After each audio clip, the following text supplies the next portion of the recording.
বহুপদী ও দ্বিঘাত সমীকরণের ক্লাসে আপনাদের সবাইকে স্বাগতম। আমরা বহুপদী এবং দ্বিঘাত সমীকরণ শুরু করার আগে প্রথমে যেটা জানবো সেটা হচ্ছে চলক। চলকটা কি? চলক এমন একটা জিনিস যা পরিবর্তনশীল, যে পরিবর্তন হতে পারে, মানে এক এক সময় এক এক রকম মান গ্রহণ করতে পারে। মানে ব্যাপারটা কেমন? ধরেন আমি একটা ইকুয়েশন লিখলাম এরকম, যে 3x = 27। এইখানে এক্স এর মান হচ্ছে 7, তাহলে এই ইকুয়েশনটা সত্য। তার মানে এখানে এক্স এই 7 এই মানটা গ্রহণ করছে। আবার আমি যদি লিখি 3x = 21, সরি এখানে 9 হবে।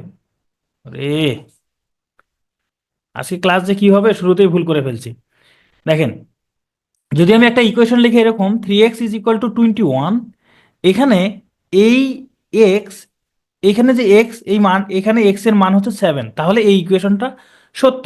আবার যদি 3x = 29, সরি 27 এরকম হয়, তাহলে এইখানে এক্স এর মান কত? এক্স এর মান 9। তাহলে এইখানে এক্স এর মান একবার 7 নিল, অন্য ইকুয়েশনে গিয়ে সে এক্স এর মান 9 নিল। এই জন্য এখানে এক্স একটা চলক। সাধারণত ইংরেজি বর্ণমালার, ইংরেজি যে বর্ণমালা আছে সেটার শেষের দিকের বর্ণগুলো অর্থাৎ এক্স, ওয়াই, জেড, এগুলো চলক হিসেবে ব্যবহার করা হয়।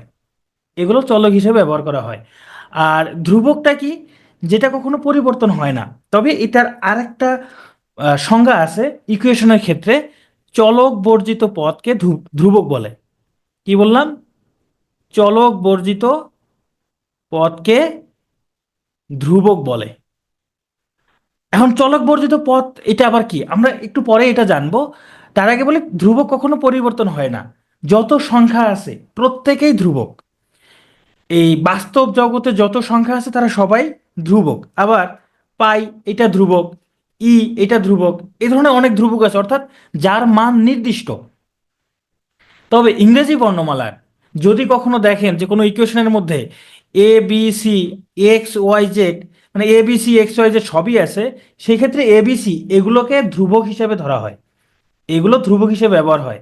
আর এক্স ওয়াই জেড চলক হিসেবে ব্যবহার হয়। তবে এ বি সি এগুলো কি সবসময় ধ্রুবক না, এগুলো চলক হিসেবে ব্যবহার হইতে পারে। কিন্তু কখনো যদি ইকুয়েশনের মধ্যে দেখেন যে এ বি সিও আছে, এক্স ওয়াই জেড এগুলোও আছে, এ বি সি ডি, অর্থাৎ প্রথম দিকের বর্ণগুলো আছে, শেষ দিকের বর্ণগুলো আছে, তাহলে প্রথম দিকের বর্ণগুলোকে ধ্রুবক ধরে নেবেন, আর শেষ দিকের বর্ণগুলোকে চলক ধরে নেবেন। ঠিক আছে? এবার আমরা দেখব বীজগাণিতিক রাশি। বীজগাণিতিক রাশি কাকে বলে আমি এখানে একটা সংজ্ঞা লিখে রাখছি। তার আগে বলেন তো রাশি কি? এই রাশি মানে কি? রাশি হচ্ছে ভৌত জগতের, যারা সায়েন্সে পড়ছিলেন হয়তো পড়ছিলেন যে ভৌত জগতের যা পরিমাপযোগ্য তাই রাশি। যেমন ভর একটা রাশি, সময় একটা রাশি, এগুলো রাশি। আর বীজগাণিতিক রাশি কি? এক বা একাধিক সংখ্যা, একটু আগে চলক দেখলাম, সেই চলক, চলকের ঘাত, মানে চলকের উপর ঘাত থাকতে পারে, অপারেটর মানে যোগ বিয়োগ গুণ ভাগ, সংবলিত রাশিকে বীজগাণিতিক রাশি বলে। আমরা একটা বীজগাণিতিক রাশি একটু দেখি কেমন। যেমন ধরেন আমি লিখলাম যে 2x² + 5x + 8, এটা একটা বীজগাণিতিক রাশি। এটা হলো একটা বীজগাণিতিক রাশি, যেখানে এই প্রথমে এখানে পদ আছে তিনটে, এটা একটা পদ, এটা একটা পদ, এটা একটা পদ। এই তিনটা পদের মধ্যে দেখেন চলক কি? চলক হলো এক্স, এখানেও চলক এক্স, এখানে চলক নাই। এই যে আমি একটু আগে যখন ধ্রুবক বলছিলাম যে চলক বর্জিত পদকে ধ্রুবক বলে, দেখেন এই পদের সাথে কোনো চলক নাই, এটা ধ্রুবক। আর এখানে হচ্ছে এই যে উপরে ঘাত, এই যে 2 ঘাত, এই যে এখানে এক্স এর উপরে কোনো কিছু নাই, মানে এখানে 1 ঘাত আছে। তার মানে আমি কি দেখলাম? একাধিক পদের সমষ্টি ব্যাপারটা এরকমটা না, একাধিক পদ থাকবে, সেখানে যোগ বিয়োগ গুণ ভাগ থাকতে পারে। ধরেন আমি একটা লিখলাম যে 5x - 8, এইটাও একটা কি? বীজগাণিতিক রাশি, মাইনাস দ্বারা আছে। আমি শুধু একটা লিখলাম যে x², এটাও একটা বীজগাণিতিক রাশি, এটাও একটা বীজগাণিতিক রাশি। ওকে, তাহলে আমরা বীজগাণিতিক রাশিটা কি সবাই চিনতে পারছি? এখন বীজগাণিতিক রাশির মধ্যে এবার দেখো বীজগাণিতিক রাশির কি পদ। একটু আগেই আমি লিখছিলাম যে ধরেন কি লিখছিলাম যে 3x², ধরেন 5x - 8, এখানে পদ কয়টা আছে খুব সহজে বলতে পারবেন, যে 3x² একটা পদ, 5x একটা পদ, 8 একটা পদ। দেখেন এখানে একটা সংজ্ঞা দেওয়া আছে যে বীজগাণিতিক রাশিতে যেসব অংশ যোগ চিহ্ন বা বিয়োগ চিহ্ন দ্বারা সংযোজিত থাকে, এখানে বিয়োগ চিহ্নটা দেওয়া নাই, ওকে, বিয়োগ চিহ্ন দ্বারা সংযোজিত থাকে তাদের প্রত্যেকটিকে ওই বীজগাণিতিক রাশির পদ বলে। তাহলে এইখানে পদ কয়টা? তিনটা, তাই না? এবার আমি আপনাদেরকে কিছু প্রশ্ন করি, দেখি আপনারা অ্যান্সার করবেন। 5x-9 এইখানে পদ কয়টা বলেন তো? এইখানে পদ কয়টা আছে? সবাই একটু দ্রুত বলেন। দুইটা, বাহ, এই তো বুঝতে পারছেন। এইবার বলেন তো দেখি 5x × 9 এইখানে পদ কয়টা আছে? এইখানে কয়টা পদ আছে? বাহ, আপনারা অনেক চালাক। এখানে একটাই মাত্র পদ আছে, মানে কি এটা আসলে 45x, তাই না? এটা আসলে 45x। আচ্ছা, আমি আরেকটা লিখে দেখি, আমি লিখলাম 5x² × 3x। এইবার এইখানে পদ কয়টা আছে? এইখানে বলেন তো দেখি, এইখানে পদ কয়টা আছে? এইবার অনেকেই বলছেন একটা, অনেকেই বলছেন দুইটা। দেখেন এখানে সংখ্যার মধ্যে বলে দেওয়া আছে যে যোগ চিহ্ন এবং বিয়োগ চিহ্ন দ্বারা সংযোজিত থাকবে। এখানে কোনো যোগ চিহ্ন বিয়োগ চিহ্ন নাই, এটা পুরোটাই একটা পদ। মানে এটা যদি আপনি গুণ করে দেন তাহলে কত হবে? 15x³। 15x³। এখানে একটাই মাত্র পদ, এই একটা পদকে আমি ভেঙে ভেঙে লিখছি, তাতে তো একাধিক পদ হয়ে যাবে না? তার মানে আমরা পদ হিসাব করব কিভাবে? এই যে যোগ চিহ্ন বা বিয়োগ চিহ্ন দ্বারা হিসাব করব। গুণ বা ভাগ থাকতে পারে, গুণ ভাগ থাকতে পারে, সেটা আমার দেখার দরকার নাই। সবসময় কি দেখবো? যোগ চিহ্ন বা বিয়োগ চিহ্ন আছে কিনা। যোগ চিহ্ন যদি থাকে, এর দুই পাশে যা থাকবে তাই কি পদ। যেমন এখানে যোগ চিহ্ন আছে, এর সামনে একটা পদ, এই পিছনে একটা পদ, এই যে বিয়োগ চিহ্ন দিয়ে এখানে আরেকটা পদ আছে। তাহলে পদ সংখ্যা কি আমরা সবাই বের করতে পারবো? এবার আমাদের আজকের ক্লাসের যেটা আলোচনা সেটা হলো বহুপদী। বহুপদী মানে মনে হচ্ছে যে অনেকগুলো পদ থাকবে, তবে আসলে অনেকগুলো পদ থাকলে যে বহুপদী হবে ব্যাপারটা এরকম না। না, একটা পদ থাকলেও সেটা বহুপদী হইতে পারে। দেখি আমরা একটু সংজ্ঞাটা পড়ি, চলেন। এখানে বলছে বহুপদী বিশেষ ধরনের বীজগাণিতিক রাশি। তার মানে বহুপদী এক ধরনের বীজগাণিতিক রাশি, এক ধরনের। সেই ধরনটা আবার কি বলছে? যাতে এক বা একাধিক পদ থাকে, মানে একটা পদও থাকতে পারে, একাধিক পদও থাকতে পারে। এরপরে কি বলছে? এবং পদগুলো এক বা, এখানে বা হবে, এক বা একাধিক চলকের শুধুমাত্র অঋণাত্মক পূর্ণ সাংখ্যিক ঘাত, এটা খুব গুরুত্বপূর্ণ, অঋণাত্মক পূর্ণ সাংখ্যিক ঘাত ও ধ্রুবকের গুণফল হয়। তাহলে এটাকে যদি আমরা সামারি করি, দেখেন, অর্থাৎ বহুপদীর প্রতিটি পদ হবে এরকম cx⁻p। আপনারা এখনো বুঝেন নাই আমি জানি, যেখানে সি হইল একটা ধ্রুবক, এক্স হইল চলক, পি হইল তার ঘাত, যেখানে পি এর মান শূন্য সহ শূন্য থেকে কি বড়। আমি আরো সহজভাবে বলি, বহুপদী কখন হবে? যদি কোনো একটা বীজগাণিতিক রাশির প্রত্যেকটা পদ এরকম হয় যে তার ঘাতগুলো, ঘাত, ঘাত কি হবে? শূন্য সহ শূন্য থেকে বড়, তবে পূর্ণ সংখ্যা, পূর্ণ সংখ্যা হবে, পূর্ণ সংখ্যা, মানে দশমিক বা ভগ্নাংশ হইতে পারবে না, পূর্ণ সংখ্যা হয়। ঘাতগুলো কি হবে? শূন্য থেকে বড়, শূন্য হইতে পারে, শূন্য থেকে বড় এবং পূর্ণ সংখ্যা। যদি শূন্য থেকে ছোট হয়, মানে পাওয়ারটা যদি ঋণাত্মক হয়, তাহলে সেটা বহুপদী হবে না। পাওয়ার যদি ভগ্নাংশ থাকে, তাহলে সেটা বহুপদী হবে না। আমি একটা এক্সাম্পল দিই। একটু আগে আমি যে ইয়াগুলো লিখছি, এখানে যতগুলো বীজগাণিতিক রাশি লিখছি, এগুলা প্রত্যেকটাই বহুপদী, প্রত্যেকটাই বহুপদী ছিল। এখন আমি একটা বীজগাণিতিক রাশি লিখি, ধরেন এরকম লিখলাম যে x+1 / x²। এইটা বীজগাণিতিক রাশি কিনা বলেন তো দেখি, এটা কি বীজগাণিতিক রাশি কিনা? এটা একটা বীজগাণিতিক রাশি, কিন্তু এটা বহুপদী না। কেন বহুপদী না?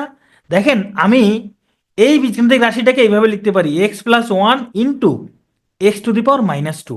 এই যে চলকের ঘাত ঋণাত্মক সংখ্যা চলে আসছে, চলকের ঘাত ঋণাত্মক সংখ্যা আসছে, এই জন্য এইটা বহুপদী নয়, তবে বীজগাণিতিক রাশি। তাহলে বহুপদী কখন হবে? যখন ঘাতগুলো ধনাত্মক পূর্ণ সংখ্যা হবে, ধনাত্মক নয়, অঋণাত্মক পূর্ণ সংখ্যা। তাহলে বহুপদী এবং বীজগাণিতিক রাশির মধ্যে মূল পার্থক্যটা কি? দেখি, আমরা একটা বহুপদী লিখে একটা বীজগাণিতিক রাশি লিখি। ধরেন আমি একটা বীজগাণিতিক রাশি লিখলাম এরকম, x² + 2x + 5, এটা একটা বীজগাণিতিক রাশি লিখলাম। আমি আরেকটা বীজগাণিতিক রাশি লিখি এইরকম, ধরেন 5/x² + 5x। এখন এই যে বীজগাণিতিক রাশিটা, এই যে এই পাশে, এটা হলো 1 নং, এটা 1 নং, এটা 2 নং। দুইটার মধ্যে পার্থক্যটা আমরা কিভাবে করব দেখেন তো। এইখানে এক্স এর মান এই বাস্তব জগতের যে কোনো সংখ্যায় যদি বসাই তার মান পাবো কিনা বলেন। -ইনফিনিটি থেকে +ইনফিনিটি পর্যন্ত যে কোনো মান এক্স এর পরিবর্তে যদি বসাই এটার কি ভ্যালিড মান পাবো কিনা? পাবো।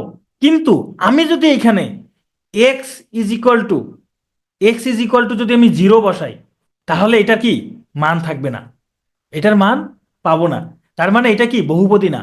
বহুপদী তখনই হবে, বহুপদী তখনই হবে যদি এক্স এর যে কোনো মানের জন্য ওই বীজগাণিতিক রাশির মান থাকে। যেমন এটার এক্স এর যে কোনো মানের জন্য এই বীজগাণিতিক রাশির কি থাকবে, একটা মান থাকবে। কিন্তু এটার আমি x সমান 0 বসাইলে এই বীজগাণিতিক রাশির কি মান পাওয়া যাবে না, তখন x সমান 0 বসাইলে এরকম আসবে 5/0। 0 মানে এটা অসংজ্ঞায়িত, এটা সম্ভব না। এই জন্য এটা বীজগাণিতিক রাশি তবে বহুপদী না। এইটা কি বহুপদী হবে কিনা বলেন, হ্যাঁ বা না, বহুপদী কিনা? অনেকে বলছেন হ্যাঁ, অনেকে বলছেন না। দেখেন এইখানে এটা একটা পদ, এটা একটা পদ, এটা একটা পদ, কিন্তু এখানে একটা পদ আছে, এখানে একটা পদ আছে। এই পদের মধ্যে এক্স এর দেখেন এখানে পাওয়ারটা কি -1, এক্স এর পাওয়ারটা কি -1। যেহেতু এখানে এক্স এর পাওয়ার ঋণাত্মক সংখ্যা চলে আসছে তাহলে এটা বহুপদী নয়। যারা হ্যাঁ বলছিলেন বুঝতে পারছেন, যে কোনো একটা পদ যদি একটা বীজগাণিতিক রাশি যে কোনো একটা পদের মধ্যে যদি পাওয়ারটা মানে চলকের পাওয়ার কোনো কারণে ঋণাত্মক হয় বা ভগ্নাংশ হয় তাহলে সেটা বহুপদী হবে না। হ্যাঁ, শরীফ ইসলাম ঠিক বলছেন, এটা একটা বীজগাণিতিক রাশি তবে বহুপদী নয়। তার মানে কি সকল বহুপদী বীজগাণিতিক রাশি, তবে সব বীজগাণিতিক রাশি কি হবে না, বহুপদী হবে না।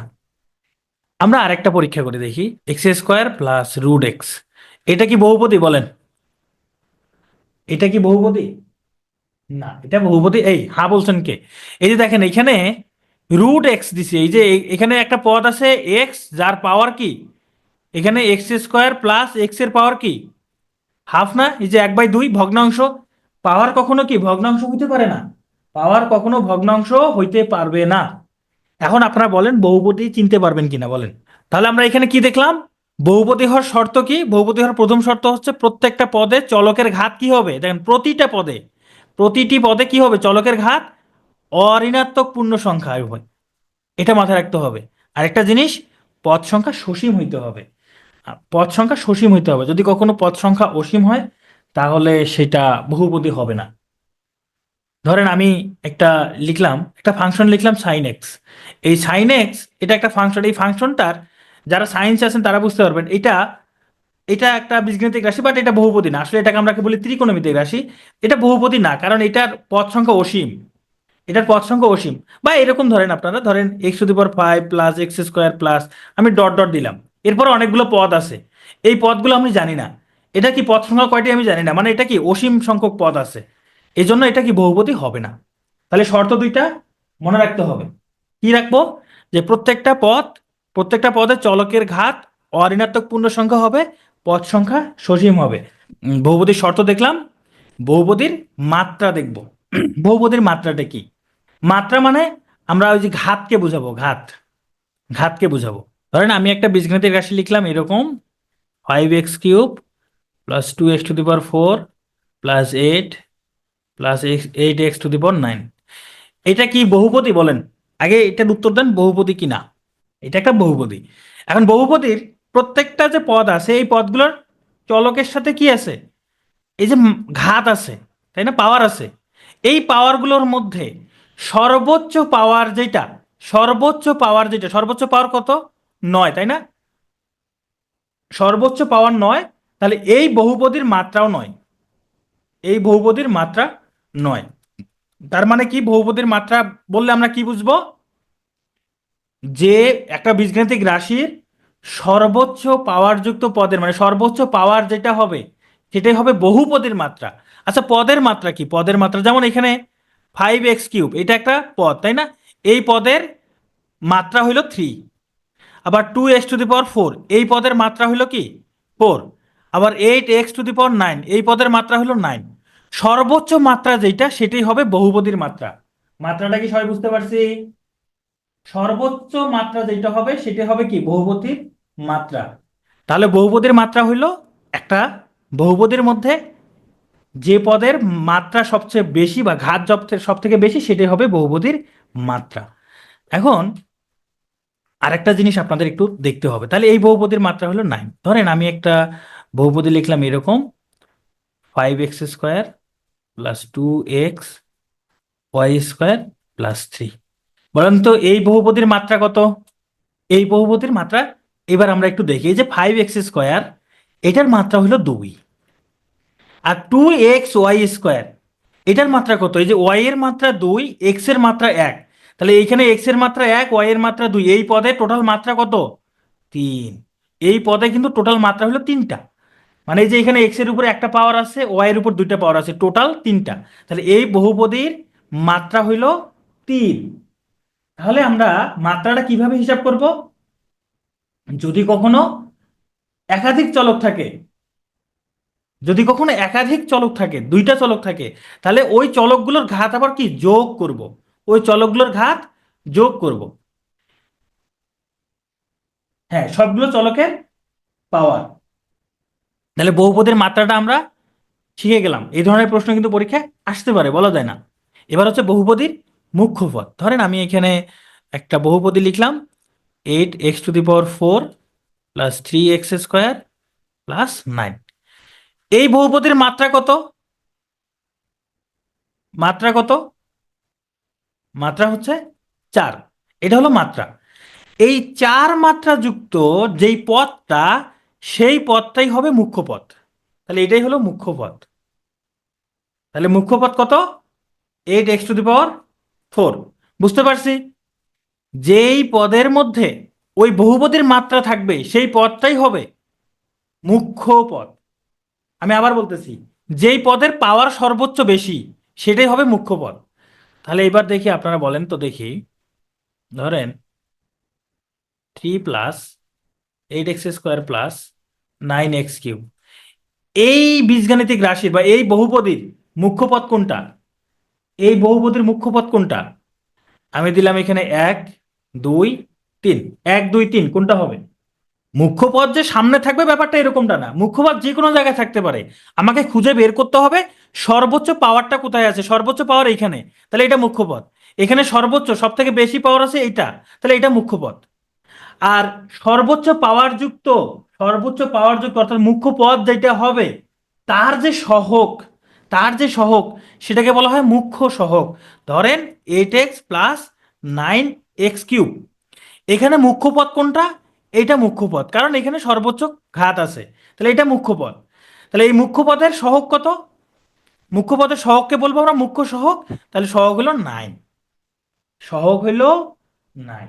তাহলে এবার দেখি আপনাদের একটু কিছু প্রশ্ন করি, আপনারা কেমন পারেন। আমি এখানে একটা বীজগাণিতিক রাশি লিখি, দাঁড়ান। x plus 2x² y³ plus 3, এটা একটা বহুপদী, তাই না? দুই চলকের বহুপদী এটা, এক্স এবং ওয়াই দুই চলকের বহুপদী। এবার আমার প্রশ্ন, এটার মাত্রা কত? মাত্রা কত দেখি, এই বহুপদীর মাত্রা কত? বাহ, থ্যাংক ইউ, এই তো সবাই পারছেন। মাত্রা হইলো কত? 5। এখানে সর্বোচ্চ মাত্রা হচ্ছে দ্বিতীয় পদে, যে এখানে এক্স এর পাওয়ার 2 ওয়াই এর পাওয়ার 3, তাহলে 2 এবং 3 যোগ করলে কত হয়? 5 হয়। তাহলে এখানে মাত্রা হলো 5। ওকে, তাহলে এই বহুপদীর মাত্রা 5। তাহলে মুখ্য পদ কোনটা বলেন তো দেখি? এটা হলো 1, এটা হলো 2, এটা হলো 3, তিনটা পদ আছে তো। তাহলে মুখ্য পদ কোনটা?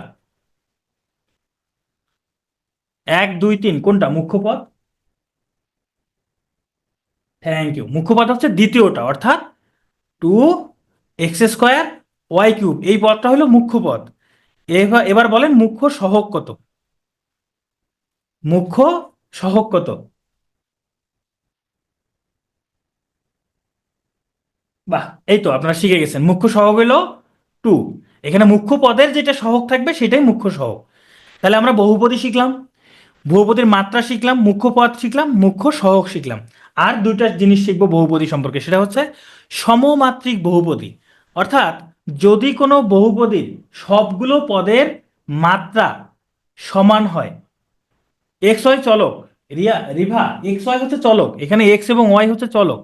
যদি প্রত্যেকটা পদের মাত্রা সেম হয় তাহলে কি হবে, সেটাকে বলবো আমরা সমমাত্রিক বহুপদী। যেমন আমি একটা বহুপদী লিখলাম এরকম, A square plus 2ab plus B square. দেখেন এই পদের মাত্রাও 2, এই পদের মাত্রাও 2, এই পদের মাত্রাও 2, তাহলে প্রত্যেকটা পদের মাত্রা হচ্ছে 2, তাহলে এটাকে এই এই বহুপদীটা কি সমমাত্রিক বহুপদী। তাহলে সমমাত্রিক বহুপদী আমরা শিখে গেলাম। তাহলে অসমমাত্রিক বহুপদী কি, এতক্ষণ ধরে যে আলোচনা করছি, যেমন এটা অসমমাত্রিক বহুপদী, এইটা অসমমাত্রিক বহুপদী, কারণ এই পদের মাত্রা হইল 1, এই পদের মাত্রা হইল 3, তাহলে এটা অসমমাত্রিক বহুপদী। বুঝতে পারছি তাহলে অসমমাত্রিক বহুপদী। তাহলে আমাদের বহুপদী সম্পর্কে আশা করি আপনারা সবাই বুঝতে পারছেন। এবার আমরা শিখব দ্বিঘাত সমীকরণ। দ্বিঘাত মানে এখানে দ্বি মানে হচ্ছে দুই, দুইটা ঘাত থাকবে, মানে দুই ঘাত বিশিষ্ট সমীকরণ। দুই ঘাত বিশিষ্ট সমীকরণ কি রকম, যেমন আমি একটা সমীকরণ লিখলাম x square plus 5x plus 6 equal 0। দেখেন এইটা এই পর্যন্ত কি আছে, এটা এটা বীজগাণিতিক রাশি বা বহুপদী, যাই হোক এটা বীজগাণিতিক রাশি। সমীকরণ কখন হবে, আমি যদি এটা ইকুয়াল কিছু কিছু লিখি, ধরেন এটা ইকুয়াল 0 লিখলাম, এখন হইলো এটা কি সমীকরণ। আর এই সমীকরণের ঘাত কত, সর্বোচ্চ ঘাত কত, এই যে সর্বোচ্চ ঘাত 2, তাহলে এই সমীকরণকে বলা হয় দ্বিঘাত সমীকরণ। তাহলে দ্বিঘাত সমীকরণ দেখলে আমরা চিনতে পারবো আজকের ক্লাসটা মূলত এই দ্বিঘাত সমীকরণ নিয়ে। এখন দ্বিঘাত সমীকরণে একটা আদর্শ রূপ আছে। আদর্শ রূপটা কিরকম, A X square plus B X plus C is equal to 0। দেখেন এখানে এ বি সি এবং এক্স যুক্ত একটা সমীকরণ, যেখানে এ এগুলোকে বলা হয় ধ্রুবক, এগুলো আমরা ধ্রুবক ধরে নিছি, বি ধ্রুবক, সিও ধ্রুবক, এখানে শুধু এক্স চলক। এবং এখানে দেখেন এই যে এক্স, এর সর্বোচ্চ ঘাত কত, 2, তার মানে এটা একটা দ্বিঘাত সমীকরণ, এটা একটা দ্বিঘাত সমীকরণ। আর এই দ্বিঘাত সমীকরণ এটাকে বলা হয় আদর্শ রূপ। মানে যে কোনো দ্বিঘাত সমীকরণকে আপনি এই রূপে দেখাইতে পারবেন, এইটার মতো করে দেখাইতে পারবেন, যে কোনো দ্বিঘাত সমীকরণকে এইভাবে দেখাইতে পারবেন। এখন এই দ্বিঘাত সমীকরণ থেকে দেখুন এটা একটা দ্বিঘাত সমীকরণ, তার মানে কি এখানে এই যে x square plus 5x plus 6 is equal to 0, অর্থাৎ এখানে এক্স এর যে কোনো মানের জন্য, মানে যে কোনো মান বলতে যে কোনো দুইটা মানের জন্য এই সমীকরণটা কি হবে, সত্যি হবে। সেই মান দুইটা কি কি, সেই এখানে দুইটা মান পাবো, এক্স এর দুইটা মান পাবো, ঘাত যেহেতু 2, এক্স এর মানও দুইটা আসবে, আমরা এগুলো সমাধান করব। তাহলে এই যে এই সমীকরণ থেকেও তাহলে আমরা এরকম দুইটা মান পাবো। তাহলে এই সমীকরণের সমাধানটা কি হবে, দেখেন আপনাদের এই যে A X square plus B X plus C is equal to 0, এই দ্বিঘাত সমীকরণ মানে আদর্শ দ্বিঘাত সমীকরণ, এটার সমাধান হচ্ছে এরকম, এক্স ইজ ইকুয়াল টু কি minus B plus minus root over B square minus 4ac divided by 2a। এটা আপনাদের কি করতে হবে, অবশ্যই মুখস্থ করতে হবে। যারা এর আগে কখনো দেখেন নেবে পড়েন নাই, এটা অবশ্যই ঠোঁটস্থ করে রাখবেন। দ্বিঘাত সমীকরণের সমাধানের সূত্রে, যে কোনো দ্বিঘাত সমীকরণকে এই সূত্র দিয়ে আপনি সমাধান করতে পারবেন, যে কোনো দ্বিঘাত সমীকরণকে। গতকাল ক্লাসে এটা দেখাইছে আমি জানি না, গতকাল ক্লাসে এটা দেখানোর কথা না, কারণ গতকাল ক্লাসে এই এই টপিকটা ছিল না। ওকে, তাহলে এইটা সমান যে এটা হয়, মানে এখান থেকে এক্স এর মান যে এরকমটা হয়, এটার প্রমাণটা একটু দেখি তাহলে। এর প্রমাণটা আমাদের লাগবে না, আমি তো বললেই হবে না, চলেন আমি একটু প্রমাণও দেখাই। কারণ এখন আমি যেটা দেখাচ্ছি এটা রিটেনে আসার মতো, কারণ এই প্রমাণটা রিটেনে আসছিল। আচ্ছা, তাহলে দেখেন আমাদের সমীকরণটা ছিল A X square plus B X plus C is equal to 0। আচ্ছা আমরা কি করব বলেন তো, এখানে আমরা যে সমাধান করবো আসলে আমরা করবোটা কি, সমাধান করা মানে কি এক্স এর মান বের করা, তাই না, এক্স এর মান বের করবো, তাই না। তাহলে এখান থেকে আমাদের এক্স এর মান বের করবো। এখন এক্স এর মান বের করার জন্য আমরা আসলে কি করবো, দেখেন অঙ্ক মুখস্থ করার দরকার নাই, সমাধানও মুখস্থ করার দরকার নাই। এখন এখানে অনেকভাবে করা যেতে পারে, মানে কয়েকটা উপায় আছে এটা প্রমাণের। একটা কাজ হইতে পারে, মানে অনেকে প্রথমে যারা কখনো প্রমাণ দেখে নাই তারা চিন্তা করবে এখানে আমি তো এক্স এর মান বের করব, তাহলে এক্স এই পাশে রেখে বাকি সবগুলো ওপাশে দিয়ে দেই। তাহলে A X square plus B X is equal to C আমি ওপাশে দিয়ে দিলাম। ঠিক আছে, এটা তো দিলাম।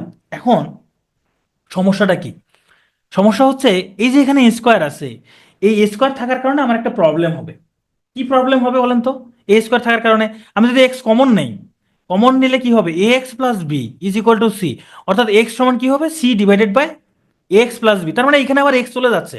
আমার এক্স এর মান বের করা মানে কি, এই পাশে শুধু এক্স থাকবে, এই পাশে এক্স ছাড়া বাকিটুকু থাকবে। তাহলে আমি এইভাবে সমাধান করতে পারতেছি না। আচ্ছা আমি এতটুকু বুঝতে পারছি যে হ্যাঁ এই পাশে সি নিয়ে আসা কি যাবে।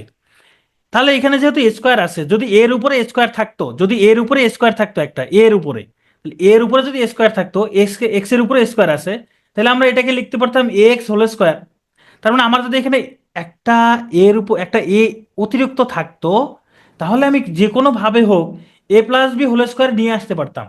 কোনো একভাবে, ও আচ্ছা এটা মাইনাস সি হবে, থ্যাংক ইউ, মাইনাস সি। কোনো একভাবে কি করতে পারতাম, এই সূত্রটা নিয়ে আসতে পারতাম। তাহলে এবার আমার লক্ষ্য থাকবে কি, এইটাকে কোনোভাবে এ প্লাস বি হোল স্কোয়ার এইভাবে বানানো, যে কোনোভাবে হোক এ প্লাস বি হোল স্কোয়ার বানাবো। কিভাবে বানানো যায়, বানানোর জন্য যেখানে শুধু এক্স এর উপর স্কোয়ার আছে, এর উপর তো নাই, তাহলে আমি একটা প্রথমে এ দ্বারা গুণ করে দিই, এ দ্বারা গুণ করে দিই। তাহলে এ দ্বারা গুণ করলে এখানে এ square x square plus A B x সমান মাইনাস এ সি। ওকে, তাহলে এবার সূত্র সূত্র করার জন্য আমরা কি করব, তাহলে এখানে এ এক্স তার উপর স্কোয়ার দিলাম। ওকে, এটা দিয়ে ফেললাম। এখন সমস্যা হচ্ছে আমরা এই সূত্র সমান কি লিখি, এ square plus two a B plus B square, এটাই লিখি না? তাহলে এটা যদি এ হয়, তাহলে এর পরেরটা কি হবে, টু এ, টু ডট কি এ, এ মানে এক্স। দেখেন আমার এখানে কিন্তু এ এক্স আছে, এখানে কি এ এক্স আছে, তাহলে আরেকটা কি দরকার, বি দরকার। আমি এখানে অতিরিক্ত একটা টু নিয়ে ফেলছি, অতিরিক্ত একটা টু নিয়ে ফেলছি। তাহলে আমি যদি এখানে বি বাই টু দেই, এবার দেখেন তো এইটুকু আর এইটুকু সেম কিনা, এই এইটুকু আর এইটুকু একই কিনা, একই হয়েছে না?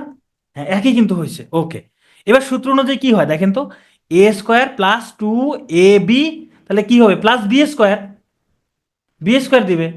এখন আমি যে এখানে যে b by two whole square দিলাম, এটা কি আমার আগের লাইনে ছিল, এটা কি আমার আগের লাইনে ছিল? আমার কিন্তু সূত্র ফেলানোর জন্যই আমি এখানে b by two whole square দিলাম। আগের লাইনে কিন্তু এই b by two whole square ছিল না, এটা কিন্তু নাই। যেহেতু এটা আমি অতিরিক্ত নিয়ে ফেলছি, তাহলে এটা আবার বাদ দিতে হবে। তাহলে এটা বাদ দিলাম, এই যে b by two whole square এটা বাদ দিলাম। আমি এটা একটু মুছে দিই এইদিকে। আচ্ছা এবার এটা বাদ দিলাম, আর এই পাশে কি ছিল মাইনাস এসি, এটা ঠিক থাকলো। এইবার দেখেন আমার এই যে এই অংশটুকু, এই অংশটুকু কিন্তু যে এ square plus two a B plus B square হয়েছে। তাহলে এখান থেকে আমি লিখতে পারি কি, এ প্লাস বি হোল স্কোয়ার, আর এখানে কি থাকলো মাইনাস বি স্কোয়ার ভাগ ফোর সমান এখানে মাইনাস এসি। এই পর্যন্ত সবাই কি বুঝতে পারছি?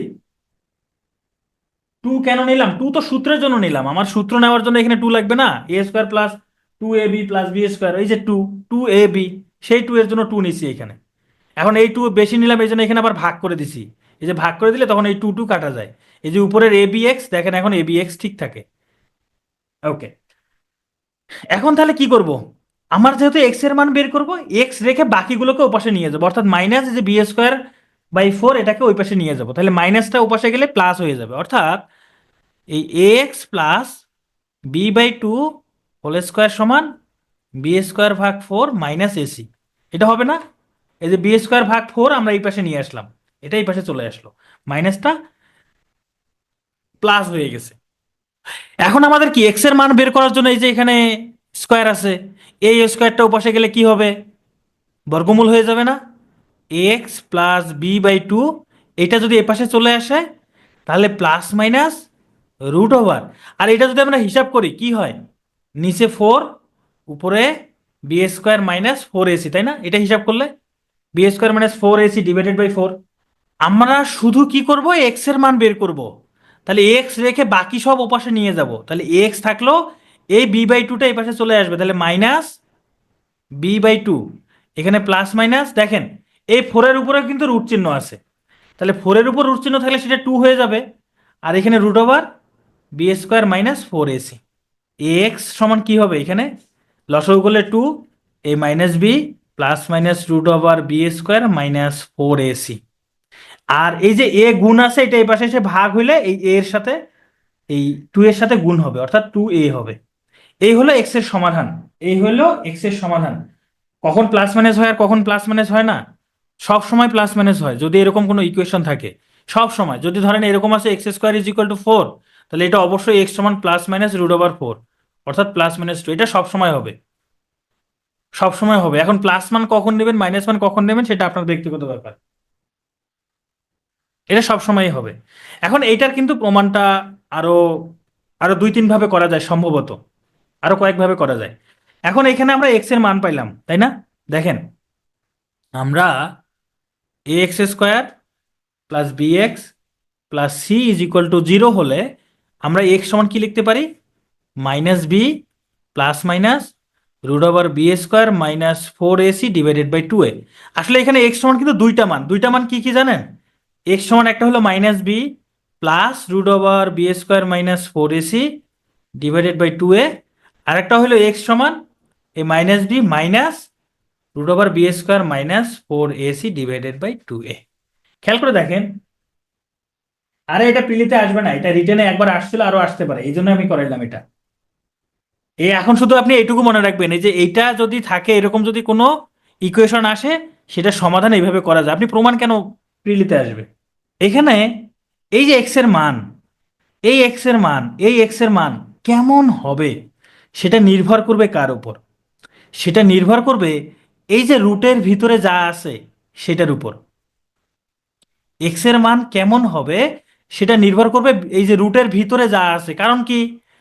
রুটের ভিতরে যা আছে, রুটের ভিতরের এইটার আমরা হিসাব করে যদি দেখি, এইটুকুর মান একটা পূর্ণ বর্গ সংখ্যা আসছে, 9 আসছে ধরেন, তখন আমরা এটা সমান 3 লিখতে পারবো। যদি পূর্ণ বর্গ সংখ্যা না এসে 8 থাকে, তখন এটা একটা অমূলদ সংখ্যা আসবে। কিংবা রুটের ভিতরের মান শূন্য আসে, রুটের ভিতরের মান শূন্য আসতে পারে, তখন শূন্য আসবে, তার মানে তখন দুইটা এক্স এর মান একই হয়ে যাবে। কিংবা রুটের ভিতরের মান যদি ঋণাত্মক সংখ্যা আসে, ধরেন রুট ওভার মাইনাস টু আসলো, তখন এটা জটিল সংখ্যা হয়ে যাচ্ছে। তার মানে এই যে রুটের ভিতরে যা আছে এইটার উপর নির্ভর করে এক্স এর মান কেমন হবে। এক্স মানে হচ্ছে এই মূলের মান কেমন হবে, মূলের প্রকৃতিটা কেমন হবে। চলেন এটা আমরা একটু পরীক্ষা করে দেখি। ধরেন আমি একটা ইকুয়েশন লিখলাম এরকম, X square plus two X plus one is equal to zero. আমি এটা লিখলাম। এখন এটাকে যদি আমরা A X square plus B X plus C equal zero এটার সাথে তুলনা করি, তাহলে এখানে এ সমান কত বলেন তো? এ সমান ওয়ান, তাই না? এই যে এক্স স্কোয়ারের সহগ, এখানে এক্স স্কোয়ারের সহগ ওয়ান, তাহলে এই সমীকরণে এক্স স্কোয়ারের সহগ কত? ওয়ান। আচ্ছা, তারপরে হচ্ছে বি। বি মানে হলে যে এখানে বি হলো এক্স এর সহগ, তাহলে এখানে এক্স এর সহগ কে? টু, তাহলে বি হলো টু। এরপরে এরপরে সি সমান কত? সি হলো ধ্রুবক পদটা ওয়ান। তাহলে আমরা এ বি সি এর মান পেয়ে গেলাম। এবার একটু খেয়াল করে দেখেন, আমাদের আমাদের এই যে এক্স সমান, আমরা সূত্রটা কি পাইছিলাম? এই যে এটা থেকে এক্স এর মান কি পাইছিলাম? Minus B plus minus root over B square minus four AC divided by two A. তাহলে এখানে মানগুলো বসাই দেই। এই মাইনাস বি মানে মাইনাস টু এখানে হবে, প্লাস মাইনাস রুট ওভার এখানে B square minus four A C, তাহলে two A square minus four dot A এর মান ওয়ান, সি এর মানও one, divided by two dot one. খেয়াল করে দেখেন কি আসতেছে এখানে, উপরে মাইনাস টু প্লাস মাইনাস এই যে এখানে এই যে টু এ স্কোয়ার মানে ফোর, মাইনাস ফোর মানে রুটের ভিতরে জিরো আসতেছে, ডিভাইডেড বাই টু, অর্থাৎ minus two by two is equal to minus one. তার মানে এক্স এর মান দুইটা মানে কি আসতেছে? মাইনাস ওয়ান আসবে, দুইটা মানই মাইনাস ওয়ান আসবে, minus one minus one. X এর মান কি একই রকম আসতেছে। এখন আমরা যে প্রথমে যেই রাশিটা লিখছিলাম X square plus two X plus one, এটার একটা আরেক মানে দেখতে আরেক রকম, মানে এটার রূপ আছে, এটার আরেকটা রূপ আছে। তার আগে দেখি তো বি স্কোয়ার মাইনাস ফোর এসির মান কত পাই আমরা? তার মানে two square minus four dot one, one dot one, অর্থাৎ four minus four is equal to zero. দেখেন বি স্কোয়ার মাইনাস ফোর এসির মান পাইছি শূন্য। কোন রাশির? এই রাশিটা, X square plus two X plus one. দেখেন এই X square plus two X plus one equal zero, এখান থেকে আমরা X square plus two dot X dot one plus one square লিখতে পারি না? X plus one whole square is equal to zero. আচ্ছা, এই রাশিটা কি তাহলে কি পূর্ণ বর্গ না? দেখেন তো এটা পূর্ণ বর্গ না? এই যে স্কোয়ার আসছে, পূর্ণ বর্গ কি না? বলেন এটা পূর্ণ বর্গ কি না? পূর্ণ বর্গ। কখন আসলো? দেখেন আমরা তখন b square minus four ac is equal to zero পাইছি। তার মানে এই b square minus four ac এইটার মান যদি শূন্য হয়, এটার মান যদি শূন্য হয়, তাহলে এই রাশিটা হবে কি পূর্ণ বর্গ, রাশিটা পূর্ণ বর্গ। আর মূলদয় মানে এক্স এর মান, মূলদয় মানে এক্স এর মান, মূলদয় কি হবে? সমান হবে, মূলদয় সমান। আচ্ছা, এটা কি মূলদ না অমূলদ বলেন তো? এই -1 এগুলো কি মূলদ না অমূলদ? মূলদ না? মূলদয় সমান, বাস্তব। আমি যা পাইছি সেটা বাস্তব, এবং সেটা কি মূলদ, এবং সেটা কি মূলদ। দেখেন, সমান পাইছি, বাস্তব পাইছি, মূলদ পাইছি, আবার পূর্ণবর্গ হয়। কারণ এই সংখ্যাগুলো এর অবশ্যই মূলদ সংখ্যা, এগুলো বাস্তব সংখ্যাও, এবং দুইটা কি সমান। আপনি এটা যদি সমাধান করেন তাহলে কি হবে? x+1 into x+1 equal 0। তার মানে x সমান -1, এখানেও x সমান -1। কখন আসে? যখন b² - 4ac মান শূন্য হয়। মূলদ্বয় সমান, বাস্তব, মূলদ। এটা মাথায় রাখেন। এবার আমরা আরেকটা ইকুয়েশন দেখি। ধরেন আমি একটা ইকুয়েশন লিখলাম, x² + 4x + 2 = 0। আমরা এইটাকে যদি এই ax² + bx + c = 0 সাথে তুলনা করি, তাহলে a সমান পাচ্ছি 1, b সমান কি পাবো 4, আর c সমান 2। তাহলে দেখেন b² - 4ac সমান কত আসে? b² মানে কত? 4² মাইনাস 4 ডট, a মানে কত? a মানে 1, আর c মানে কত? c মানে 2, তাই না? তাহলে কত আসে? 16 - 8 সমান কত? 8। এই b² - 4ac, b² - 4ac আমাদের যে সূত্র ছিল, সূত্রের কোথায়? রুটের ভিতরে, রুটের ভিতরে। এখন রুটের ভিতরের মান যদি কোনো কারণে পূর্ণ বর্গ না হয়, রুটের ভিতরের মান যদি পূর্ণ বর্গ না হয়, তাহলে সেটা অমূলদ হবে। পূর্ণবর্গ না হলে কি হবে? অমূলদ। না হলে অবশ্যই অমূলদ হবে। এই কারণে এই সমীকরণের এক্স এর মানগুলো মূলদ নয়, একটা অমূলদ অ্যান্সার আসবে, মানে রুট যুক্ত অ্যান্সার আসবে। আপনারা সমাধান করে দেখতে পারেন সূত্র দিয়ে। তাহলে আমরা এখান থেকে কি বুঝলাম? যে b² - 4ac মান যদি যদি শূন্য থেকে বড় হইতে হবে, কিন্তু b² - 4ac মান শূন্য থেকে বড়, এবং পূর্ণবর্গ যদি না হয়, পূর্ণবর্গ মানে 4, 9, 16, 25 এই ধরনের সংখ্যা যদি না হয়, তাহলে মূলদ্বয় কেমন হবে? মূলদ্বয় অমূলদ। তবে সেটা বাস্তব, তবে সেটা বাস্তব, আবার অসমান, আবার অসমানও হবে, দুইটাই অসমান হবে।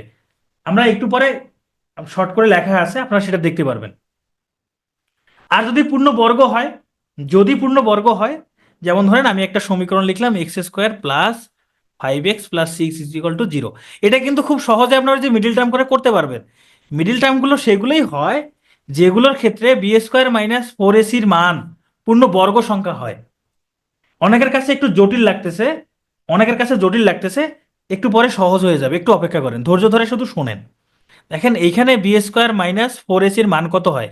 বি মানে হলে এক্স এর সহগ, তার মানে 5a² মাইনাস 4 ডট, এ মানে হলো, এই এ মানে হলো x² এর সহগ 1, তারপরে সি মানে কত?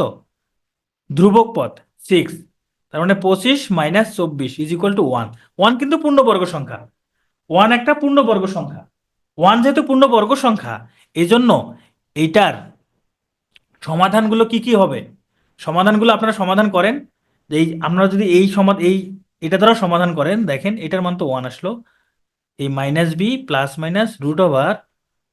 √b² - 4ac/2a। আপনারা এটা সমাধান করেন, দেখেন এই -b মানে -5 প্লাস মাইনাস রুট ওভার এই b² - 4ac মান কত পাইছেন? এই যে 1 পাইছেন, তাই না?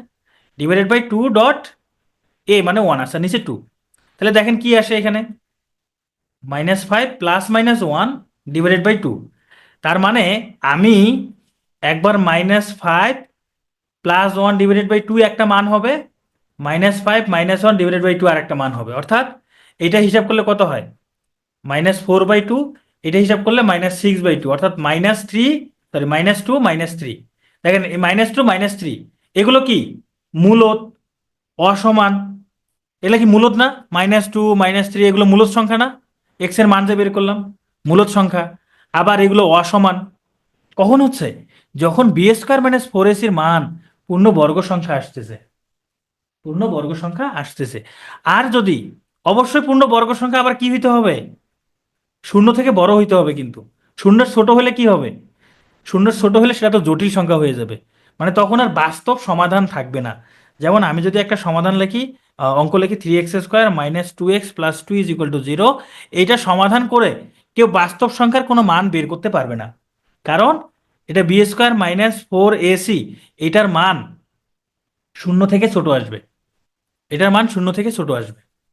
এখন এতক্ষণ ধরে আমি যা বললাম আপনাদের কাছে জটিল লাগছে, দেখেন আমি এখানে দ্বিঘাত সমীকরণের মূলের প্রকৃতি, মূল মানে হচ্ছে এক্স এর মান দেখতে কেমন হবে, এক্স এর মান দেখতে কেমন হবে সেটা মাথায় রাখতে হবে। এই চারটা মাথায় রাখতে হবে। কিভাবে মাথায় রাখবেন আমি এতক্ষণ পর্যন্ত সব দেখাইছি। আমি বলছি শূন্য থেকে ছোট, দেখেন আপনি এখানে b² - 4ac এর মান বের করেন না, -2 হোল স্কোয়ার -4 ডট এর মান হলো 3, সি এর মান হলো 2, অর্থাৎ 4 মাইনাস 3×12 = 24 -20। এই যে -20 কি 20 থেকে ছোট, অর্থাৎ শূন্য থেকে ছোট, অর্থাৎ রুটের ভিতরে কি আসতেছে, এরকম ঋণাত্মক সংখ্যা আসতেছে। এটা কি বাস্তব? এটা তো অবাস্তব সংখ্যা, মানে জটিল সংখ্যা, তাই না? শূন্য হলে আমি প্রথমে দেখাইছি, এখানে দেখেন, যদি b² - 4ac এটার মান যদি শূন্য হয় তাহলে মূলটা বাস্তব হবে, সমান হবে, বাস্তব এবং কি হবে, সমান হবে। অর্থাৎ এই যে মূল মানে হচ্ছে এক্স এর মান দুইটা থাকবে, এক্স এর মান দুইটা অবশ্যই অবশ্যই সমান হবে, অবশ্যই বাস্তব। আর এই যে রাশিটা ধরেন x² + 2x + 1 = 0, এই রাশিটা পূর্ণ বর্গ, মানে এই রাশিটাকে লেখা যায় x + 1 হোল স্কোয়ার, এরকম করে লেখা যাবে। কখন? যদি b² - 4ac সমান শূন্য হয় তখন। আবার b² - 4ac শূন্য থেকে বড়, দেখেন এটার মান শূন্য থেকে বড় মানে পজিটিভ মান, তবে পূর্ণবর্গ, শূন্য থেকে বড় আবার কি পূর্ণবর্গ, মানে 1, তারপর 4, 9, 16, 25, 36, 49, এই ধরনের মান যদি আসে, এই ধরনের মানগুলো যদি থাকে, তাহলে মূলটা কি হবে, অবশ্যই কি হবে, মূলত বাস্তব এবং কি অসমান। তাহলে দেখেন একটা জিনিস শূন্য হইতে পারে, শূন্য হলে তাহলে মূল দুটা সমান, এক কথা শেষ, মূল দুটা সমান এবং রাশিটা পূর্ণবর্গ হবে, বাস্তব, মূলত এইসব পরে আসতেছে। আবার যদি শূন্য থেকে বড় এর সাথে যদি পূর্ণবর্গ শব্দটা থাকে, তাহলে আমি বুঝবো কি মূলদ্বয় মূলদ হবে, বাস্তবও হবে, আর মূল দুটা কি ভিন্ন ভিন্ন হবে। যেমন এটার ক্ষেত্রে মূলদ্বয় একই আসবে, মানে এক্স সমান, এক্স এর মান দুটো একদম সেম আসবে, তবে এটার ক্ষেত্রে এক্স এর মান দুটো আলাদা আলাদা আসবে, মানে অসমান। আবার b² - 4ac শূন্য থেকে বড়, কিন্তু যদি পূর্ণবর্গ না হয়, মানে 1, 4, 9, 16, 25, 36 এই ধরনের সংখ্যাগুলো যদি না হয়, তাহলে অবশ্যই মূলদ্বয় অমূলদ আসবে। ওই যে রুটের ভিতরে যদি পূর্ণবর্গ সংখ্যা না থাকে, কারণ এটা তো রুটের ভিতরের জিনিস, আমরা যা আলোচনা করছি রুটের ভিতরের জিনিস, এই জন্য এটা অমূলদ হবে, তবে বাস্তব, এবং কি অবশ্যই অসমান। সমান শুধু একটা ক্ষেত্রেই হবে, মনে রাখবেন, সমান শুধু একটা ক্ষেত্রেই হবে, কখন? যদি এটার মান শূন্য হয় তাহলে মূলদ্বয় সমান, আর বাকি সকল ক্ষেত্রে অসমান। তাহলে সমানের ঝামেলাটা শেষ, তাহলে সমানের ঝামেলাটা শেষ। এখন আসবে কি মূলদ বা অমূলদ, যদি শূন্য থেকে বড় হয়ে পূর্ণবর্গ হয় তাহলে মূলদ, আর শূন্য থেকে বড় হয় যদি পূর্ণবর্গ না হয় তাহলে অমূলদ। তাহলে মূলদ বা অমূলদ বুঝে গেছি। তাহলে শূন্য থেকে যদি ছোট হয় তখন সেটা হয়ে যাবে জটিল। এটা দরকার নাই, উপরের তিনটা দেখেন, অনেকে এটার মধ্যে ঝামেলা লেগে যায়। তিনটা জিনিস মনে রাখবো, কি কি? একটা হচ্ছে b² - 4ac সমান শূন্য হইতে পারে, b² - 4ac শূন্য থেকে বড়, b² - 4ac এটাও শূন্য থেকে বড়, এটা হচ্ছে পূর্ণবর্গ, এটা পূর্ণবর্গ নয়। তিনটা জিনিস, এই তিনটা জিনিস মনে থাকবে। কি কি? যদি শূন্যের সমান হয় তাহলে মূলদ্বয় সমান, আর এখানে যা বলতেছি সবই কি বাস্তব, এই তিনটার মধ্যে যা থাকবে সবই বাস্তব, অবাস্তব হবে যদি শূন্য থেকে ছোট হয়। এবার আসেন, শূন্যের সমান হলে সমান, যদি পূর্ণবর্গ হয় তাহলে সেটা কি, সেটা মূলদ হবে, মূলদ। আর পূর্ণবর্গ না হইলে, যদি পূর্ণবর্গ না হয় তাহলে সেটা হবে অমূলদ। মনে থাকবে কিনা বলেন? মনে থাকবে না? পূর্ণবর্গের সাথে মূলদের সম্পর্ক, পূর্ণবর্গ না হলে অম্লদ হয়ে যাবে। মানে আরো সহজভাবে বলে দেই, ধরেন পূর্ণবর্গ না, মানে এটাকে লিখি অপূর্ণ বর্গ। হ্যাঁ, আসলে এইটা এরকম শব্দ হয় না, অপূর্ণ বর্গ হলে অম্লদ, এই যে অ এর সাথে অ আছে। আমাদের 40তম বিসিএস কিন্তু একটা প্রশ্ন আসছিল এরকম, যে 6x² - 7x - 4 = 0 এই সমীকরণের মূলদ্বয়ের প্রকৃতি কেমন, মানে মূলদ্বয় কি মূলদ অমূলত নাকি বাস্তব নাকি সমান, এটা কিন্তু আসছিল। তো যারা এই জিনিসটা যাদের মাথায় থাকবে তারা পারবে। আশা করি এটা আপনাদের মনে থাকবে। এবার সব থেকে গুরুত্বপূর্ণ দুইটা সূত্র শিখাবো আপনাদের, সব থেকে গুরুত্বপূর্ণ দুইটা সূত্র, কারণ আজকের অঙ্ক করার ক্ষেত্রে এই সূত্রগুলো আর এই যে এখন যে আলোচনা করলাম এগুলো লাগবে। সূত্র দুটা কি, আমি একটা ইকুয়েশন লিখি, 2x² plus 5x plus 3 is equal to 0। এখন বলেন তো এখানে x এর মান কি কি আসবে, x এর মান কি কি আসবে, আমরা x এর মান বের করি এইভাবে, x সমান minus B plus minus √b² minus 4ac divided by 2, আমরা এটা দিয়ে বের করবো, ঠিক আছে। এখন থেকে মিডিল টার্ম করবো না, এখন থেকে মিডিল টার্ম আর করবো না। তাহলে এখানে যদি আমরা মানগুলো বসাই দেই, মাইনাস বি, বি মানে যে এক্স এর সহগ, সবসময় মনে রাখবেন A B R C, C ধ্রুবক পদ, মানে এই যে এক্স ছাড়া সংখ্যা, বি হবে এক্স এর সহগ এক্স, আর এ হবে x² এর সহগ। তাহলে মাইনাস বি মানে এক্স এর সহগ হলো 5 প্লাস মাইনাস √b² মানে 5a² মাইনাস 4 এ মানে হলো x² এর সহগ, সি মানে হলো ধ্রুবক পদটা এই যে 3 ডিভাইডেড বাই 2 এ এর মান কত 2। তাহলে কি আসে আমাদের এখানে, -5 প্লাস মাইনাস এখানে 25 মাইনাস, তাহলে কত হয় 4 2 8 3 আসে 24 ডিভাইডেড বাই 4। আমরা আর কি পাই এখানে, -5 প্লাস মাইনাস √1 ডিভাইডেড বাই 4। তাহলে এখানে হলো -5 প্লাস মাইনাস 1, প্লাস মাইনাস 1 মানে একবার প্লাস মান নিব আর একবার মাইনাস মান নিব, এই -5 প্লাস 1 ডিভাইডেড বাই 4, অথবা -5 মাইনাস 1 ডিভাইডেড বাই 4। তাহলে কত হয় 4/4, সরি -4/4, আর এখানে হচ্ছে -6/4, তাহলে এটা সমান হচ্ছে -1, তাই না, আর এটা সমান -2/3।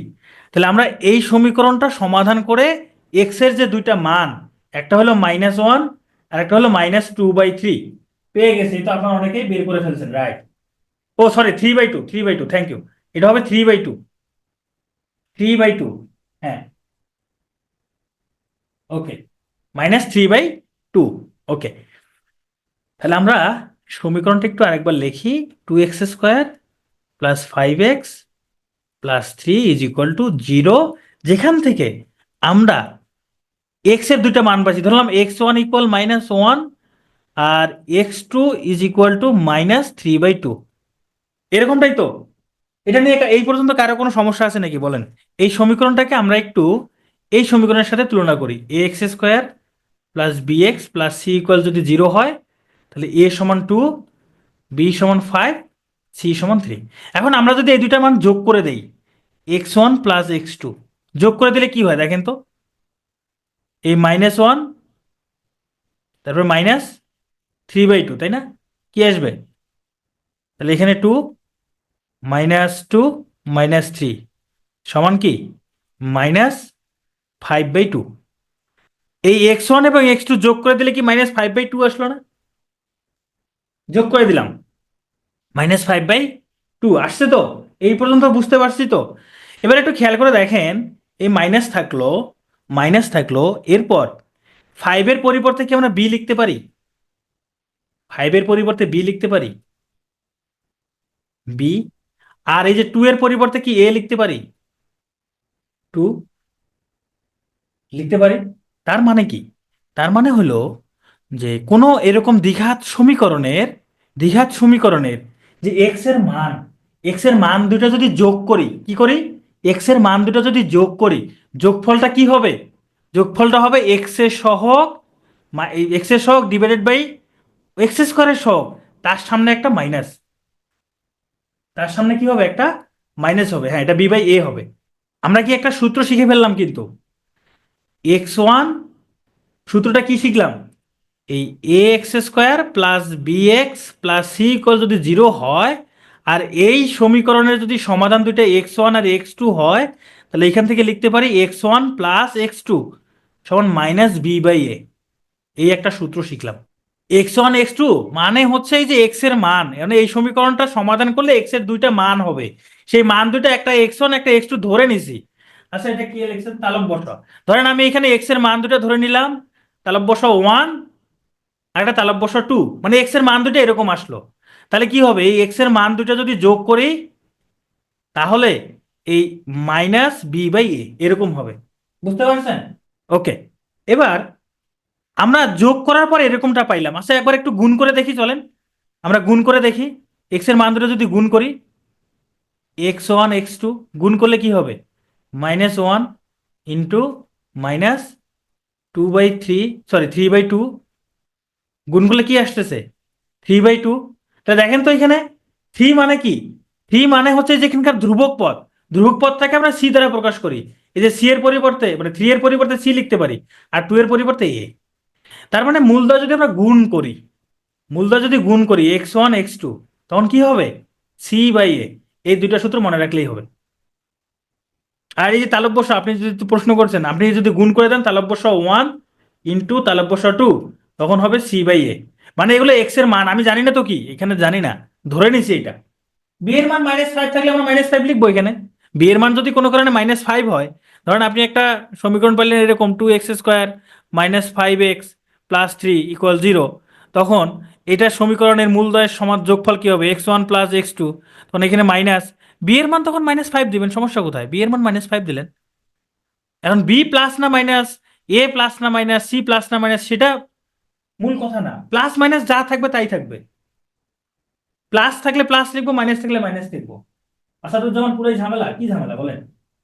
এই দেখেন আপনার ঝামেলা শেষ করতেছি।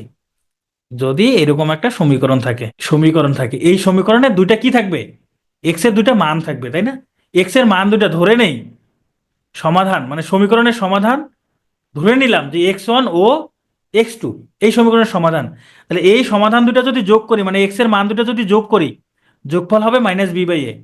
মান দুটো যদি গুণ করি, x1 x2 গুণ করলে হবে c/a। এই দুইটা সূত্র মনে রাখলেই হবে। আচ্ছা আমরা আরেকটা সূত্র দেখি, তাহলে এই সূত্রের জন্য আমরা ইকুয়েশনটা একটু লিখে ফেলি। ইকুয়েশনটা ছিল 2x² + 5x + 3 = 0, যার সমাধান কি ছিল, x1 = -1, আর একটা ছিল x2 = -3/2। এখন দেখেন, আমরা যদি এই মূলদয়ের পার্থক্য বের করি, পার্থক্য মানে কি x1 - x2 বের করি, তাহলে কত আসে দেখেন তো, x1 হচ্ছে -1, এটা হবে প্লাস, তাহলে 3/2, এটা হিসাব করলে কত হয়, নিচে 2, তাহলে -2 + 3 = কত, -1/2। এখন আমি এখানে x1 থেকে x2 মাইনাস করছি, মানে কি আমি যদি x2 থেকে x1 মাইনাস করি তাহলে কি আসে দেখি, x2 হচ্ছে -3/2, তাহলে এটা হবে +1, তাহলে এখানে 2, এখানে -3 + 2 = কত, -1/2। আচ্ছা এখানে +1/2 হবে। তাহলে এখন দেখেন আমরা এখানে মূল কোনটা থেকে কোনটা বিয়োগ করবো সেটা তো জানি না। ধরেন একটা সমীকরণের এক্স এর মান একটা আসলো 3 আর একটা আসলো 2, এখন এদের বিয়োগফল কত, এখন বিয়োগফল আমি 3 - 2 লিখলে 1 হবে, আর যদি 2 - 3 লিখি তখন -1 আসবে। তার মানে পার্থক্য, আসলে বিয়োগফল কোনটা থেকে কোনটা বিয়োগ করতেছে এটা যদি বলা না থাকে, সেটা ধনাত্মক হইতে পারে, ঋণাত্মক হইতে পারে। এখন দেখেন আমরা এই যে এখানে যে 1 পাইছি, এই যে 1, এই 1 আসলে পেলাম কোত্থেকে, দেখেন এখানে এইটার যদি আমরা এই √b² - 4ac এটার মান বের করি, তাহলে কত আসে দেখেন তো, √b মানে হচ্ছে 5a² -4.a মানে হলো 2, c মানে হলো 3, অর্থাৎ √1, তাই না? এটার মান √1 সমান কত, 1। তার মানে √b² - 4ac এর মান হচ্ছে 1।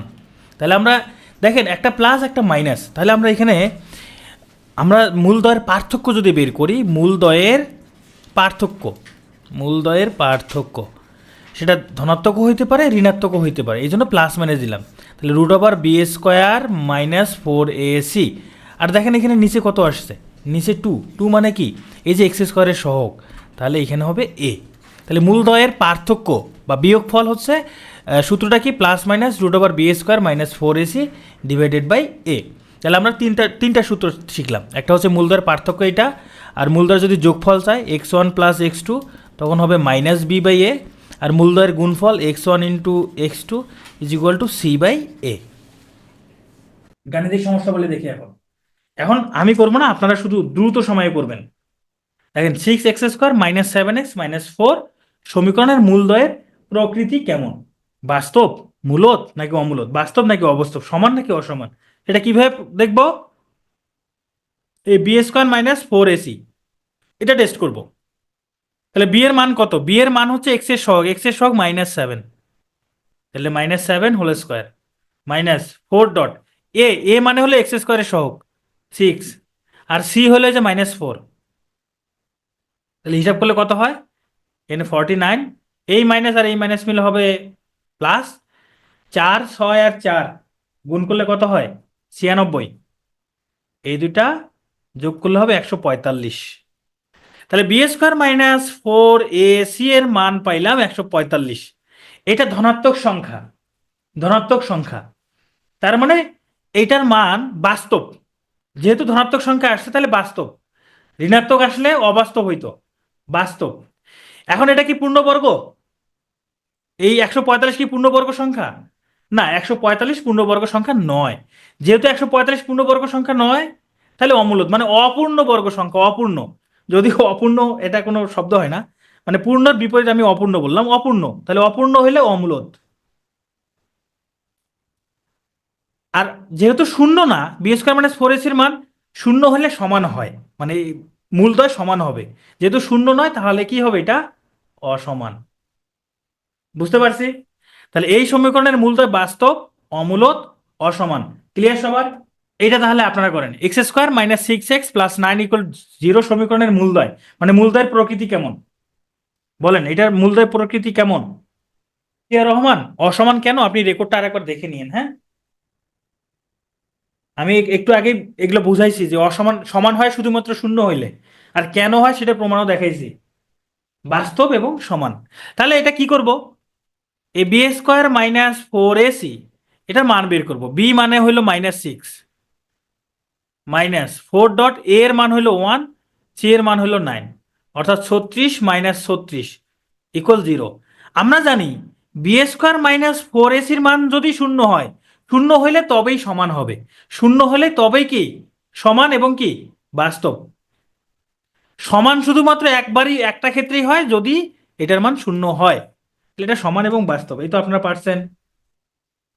এবার দেখেন এই অঙ্কটা, এই সমীকরণের মূলদয় বাস্তব। কি বলছে? বাস্তব। বাস্তব কখন হয় বলেন তো? সমীকরণের মূলদয় বাস্তব হলে পি এর মান বের করতে বলছে।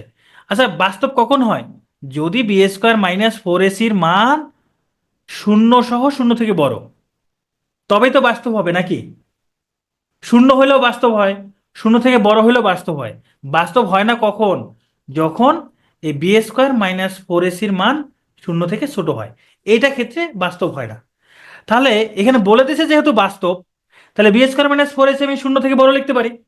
এখন আমি মানগুলো বসাই দিই, মানগুলো বসাই দিই। বি এর মান হলো -4 হোল স্কোয়ার -4 ডট এ এর মান হলে এই যে x² সহগ 2, সি এর মান হলে যে এখানে পি। আচ্ছা, এখানে সমীকরণ হয় না, এটা সমান শূন্য হবে, কিন্তু এটা সমীকরণ হয় না, এটা সমান কি হবে? শূন্য হবে। পি > 0, তাহলে এখানে 16 মাইনাস কত হবে? 8p > 0। তাহলে এই 16 যদি ওপাশে চলে যায়, -8p > 0, সরি -16। উভয় পাশে যদি 8 দ্বারা ভাগ করে দেই, -p কি হবে? -2। এখন উভয় পাশে, উভয় পাশে মাইনাস দ্বারা গুণ করে দিব, উভয় পাশে মাইনাস দ্বারা গুণ করে দিব। তাহলে মাইনাস দ্বারা গুণ করে দিলে এটা প্লাস হয়ে যাবে, এটাও কি হবে? প্লাস হবে। অর্থাৎ পি এর মান কি হবে? 2 এর সমান হলেও চলবে, বা 2 থেকে ছোট হইতে হবে। এখানে বলছে পি এর মান কত হলে px² + 3x + 4 এর মান কি হবে? বাস্তব এবং অসমান হবে। আচ্ছা, বাস্তব এবং অসমান কখন হয়? যদি b² - 4ac এর মান শূন্য থেকে বড় হয়। শূন্য কিন্তু না, আগেরটাতে দেখেন আমি কি লিখছি এখানে, b² - 4ac, এই যে এখানে ইকুয়াল চিহ্ন দিচ্ছি, ইকুয়াল চিহ্ন মানে শূন্য হইতে পারে। এখানে সমান না অসমান বলে নাই, কিন্তু এখানে বলে দিছে অসমান কথাটা বলে দিছে। যেহেতু অসমানের কথাটা বলে দিছে, এই জন্য আমি শূন্য থেকে বড় নেব। কারণ b² - 4ac এর মান যদি শূন্য হয়ে যায়, তাহলে কি হবে? সেটা সমান হয়ে যাবে, কি হবে? অসমান থাকবে না আর। এখন তাহলে এখানে আপনারা মানগুলো বসাই দিবেন, বসাই দিয়ে বাকিটুকু করলে হয়ে যাবে। দেখেন এখানে বি এর মান হলো যে 3, 3a² - 4 ডট এ এর মান হলো পি, আর সি এর মান কত? 4 > 0, 9 - 16p গ্রেটার দেন 0। তার মানে -16p গ্রেটার দেন 9, সরি -9। তাহলে এখানে কি হচ্ছে, পি এটা ঘুরে যাবে 9/16। এখানে মাইনাস দ্বারা যেহেতু উভয় পাশে আমি গুণ করে দিছি, মানে 16p এটা ঘুরে যাবে এরকম।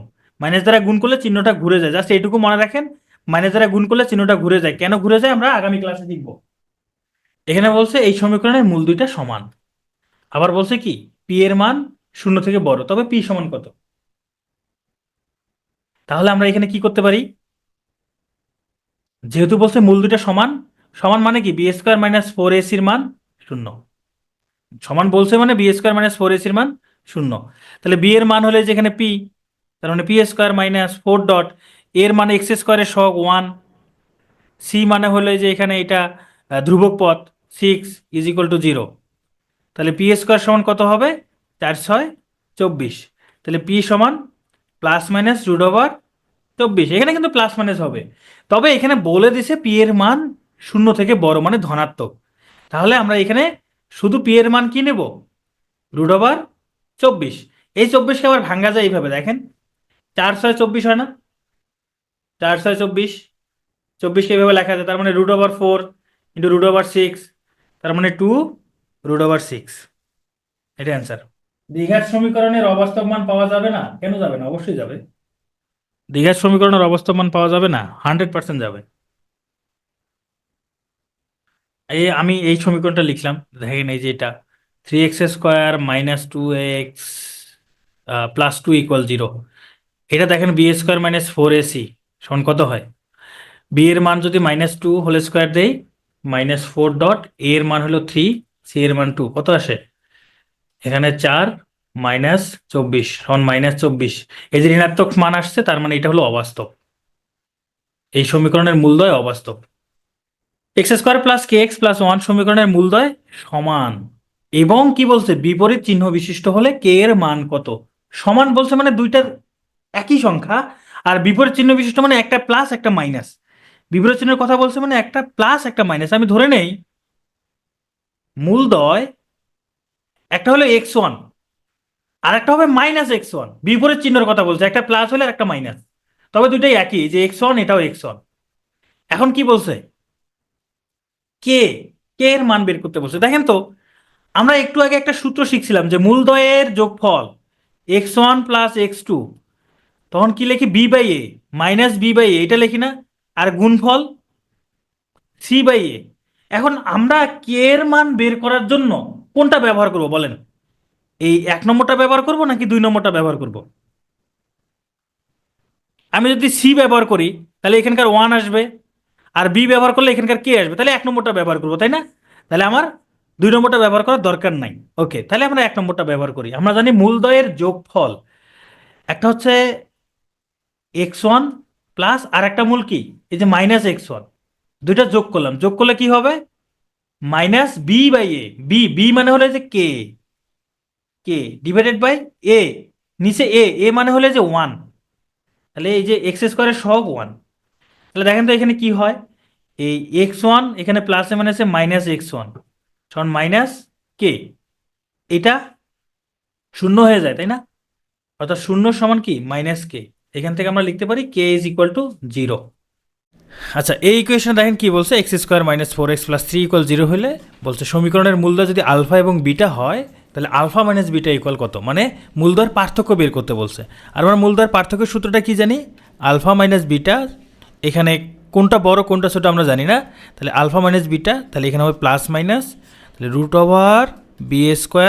- 4ac উপরে আর নিচে এ, তাহলে কি আসতেছে এখানে প্লাস মাইনাস। এই √b² মানে হচ্ছে যে এক্সের সহগ -4, তাহলে -4² মাইনাস এখানে 4 ডট এ মানে হলো x² সহগ, x² সহগ হচ্ছে 1 ডট, সি মানে হলো ধ্রুবক পদ কত 3, ডিভাইডেড বাই এ মানে হলো 1। তাহলে আমাদের ফলাফল কি আসতেছে, প্লাস মাইনাস উপরে আসতেছে কত 16 মাইনাস এখানে কত 3 এবং 4 গুণ করলে 12, আর নিচে 1 এটা লেখার দরকার নাই। তাহলে আমরা এখানে প্লাস মাইনাস দিয়ে করতে পারি। তাহলে প্লাস মাইনাস √16 থেকে 12 বিয়োগ করলে 4, তাহলে প্লাস মাইনাস 4-এর বর্গমূল হলো 2। এটা হলো অ্যান্সার। তাহলে আমরা এই সূত্র দিয়ে মূলদ্বয়ের পার্থক্য বা বিয়োগফল এইভাবে বের করতে পারি। X square plus 4x plus আর সমীকরণের দুইটা মূল -2, মানে x1 এর মানও হচ্ছে -2, x2 এর মানও হচ্ছে -2। বলছে আর এর মান বের করতে, মানে ধ্রুবক পদটা বের করতে বলছে। এখন তাহলে এই ধ্রুবক পদ বের করার জন্য আমরা কি করতে পারি? এই x1 আর x2 গুণ করে দিতে পারি, তাই না?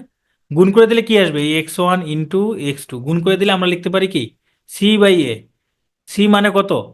আর এ মানে 1, আর x1 x2 এর মান কত? -2 ইন্টু -2 সমান আর। এখান থেকে আমরা পাই আর সমান 4। খুব সহজ একটা অঙ্ক। এটা আমার করানোর কিছু নাই, কারণ এখানে দেখেন x-5 ইন্টু এটা a প্লাস এক্সকে আমি লিখতে পারি x প্লাস এ সমান কি হয় দেখেন, এক্স স্কোয়ার মাইনাস 25 কে লেখা যায় না? x-5 into x plus 5। দেখেন x-5, এখানেও x-5 আছে, এখানেও x আছে, এখানেও x আছে, এখানে প্লাস, এখানেও প্লাস, কি নাই? শুধু একটা এ নাই। মানে এই যে এখানকার এ সমান কি 5, তার মানে এ সমান 5। এভাবেও আপনারা বের করতে পারেন। আচ্ছা, এটা আমি করে দেই। দেখেন এই y+5 আর y-5 গুণ করলে হবে y² minus 25 is equal two 39। তার মানে y² সমান কত হবে? এই 39 প্লাস 25 সমান 64। তার মানে y সমান প্লাস মাইনাস √64 সমান কি হবে? +-8। এটা অ্যান্সার। কালকে করছেন তো এই জন্য আজকে ইজি লাগতেছে, কালকে হানিফ ভাই করাইছে এই জন্য আজকে আরো বেশি ইজি লাগতেছে। 3x² plus 5x plus P সমীকরণের একটি মূল আর একটি বিপরীত হলে পি এর মান কত? এটা আর আমি করিয়ে দিচ্ছি না, এই ধরনের অঙ্ক করাইলাম। Thank you. এটা তো 68 লিখে ফেলছিলাম না, 64 হবে। ওকে, হ্যাঁ এটা গুণ করে করবেন, মূলদ্বয়ের গুণফল হবে, যেহেতু পি এর মান বের করতে বলছে তাহলে মূলদ্বয়ের কি হবে? গুণফল। আর একটা মূল আর একটার বিপরীত, মানে একটা যদি আপনার একটা যদি ধরেন x1 ধরেন, আরেকটা হবে 1/x1। একটা x1 হলে আরেকটা 1/x1। এখন মূল দুটো যদি গুণ করে দেন তাহলে কি হবে? c/a মানে p/3। তাহলে x1 এর x1 কাটা যায়, তার মানে 1 সমান p/3। এখান থেকে লেখা যায় p সমান 3। কে এর মান কত হলে এত সমীকরণের মূলগুলো বাস্তব এবং সমান হবে? বাস্তব এবং সমান কখন হয়? যদি b² - 4ac এর মান শূন্যের সমান হয়, তাহলে মূলগুলো বাস্তব এবং সমান হবে। শূন্য বা শূন্য এর বড় না, শূন্যের সমান হইলে তবেই সমান হবে। শূন্যের সমান হলে, কারণ শূন্যের সমান না হলে তো সমান হবে না মূলগুলো, শুধু শূন্যের সমান। ওকে, তাহলে এখানে বি বলতে এক্স এর সহগ। এক্স এর সহগ এই যে -k+2, তাহলে আমরা লিখতে পারি -k+2 whole square -4 dot A. এ মানে হচ্ছে এই যে এক্স স্কোয়ারের সহগ, এক্স স্কোয়ারের সহগ হচ্ছে k-1, k-1। আর সি মানে হচ্ছে এই যে ধ্রুবক পদ 4 ইকুয়াল 0। আচ্ছা, মাইনাসের উপর স্কোয়ার করলে এটা প্লাস হয়ে যায়। হ্যাঁ, এই মাইনাসের উপর স্কোয়ার করলে এটা প্লাস হয়ে যায়। তাহলে আমরা এখানে k+2 হোল স্কোয়ারের সূত্র কি? k² প্লাস এই 2 ডট k.2 প্লাস 2 স্কোয়ার, আর এখানে মাইনাস, এই -4 আর 4 গুণ করলে 16, 16 এর সাথে কে গুণ করলে 16k plus 16 is equal to 0। তাহলে কি আসে এখানে? k² plus 4k plus 4 -16k, sorry, plus 16 equal 0। তাহলে এখানকার 4k যদি 16k থেকে বাদ দেন তাহলে 12k থাকবে। 4 এবং 16 যোগ করলে হবে 20। তাহলে আমরা কি পাচ্ছি? আমরা পাচ্ছি k² - 12k প্লাস 20 ইকুয়াল 0। এখন এটা যদি সমাধান করেন কে এর দুইটা মান পাবেন। সমাধান করলে কে এর মান কত আসবে? 10×2 = 20। হ্যাঁ, একটা 10 আর একটা 2, এই দুইটা সমাধান পাবেন। তাহলে এটা অ্যান্সার। পি এর মান কত হলে এটা পূর্ণ বর্গ হবে? আচ্ছা বলেন তো, পূর্ণ বর্গ কখন হয়? এই b² - 4ac-র মান কত হলে পূর্ণ বর্গ হয়? শূন্যের সমান হলে পূর্ণবর্গ হবে। মানে এই রাশিটা পূর্ণবর্গ তখনই হবে যদি b² - 4ac-র মান শূন্য হয়, তাহলে এটা পূর্ণবর্গ হবে। এখন তাহলে আমরা মানগুলো বসাই দিই। বি মানে হলো যে -p,